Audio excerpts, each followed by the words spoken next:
hello আজি আমি north Guwahati যাব ওলাইছোঁ ৰাতিপুৱাই হাজিকা চিটি নিউতা আৰু এয়া ৰেডি আমি গৈ আছোঁ এতিয়া কিন্তু আজি ব্লগটো মই বনোৱা নাই মোৰ ছোৱালীহে বনাইছে চাই থাকিব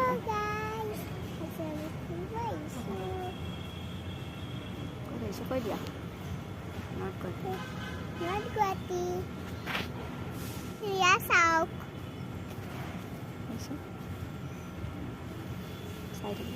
চাই থাকিব মাছলি নাই ভালকে মোৰ ভয় লগা নাই তোমাৰ লাগিছে ভালকে যাই থাকা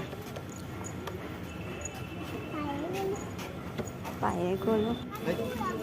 হাতত আকৌ পলিথিনো লৈছে এসোপামান খোৱা বস্তু লৈছে চকলেটে চিপছে সেইটো এতিয়া এৰি নিদিব এনেকৈ ঘূৰি ফুৰিব এইটো লৈ পেলাই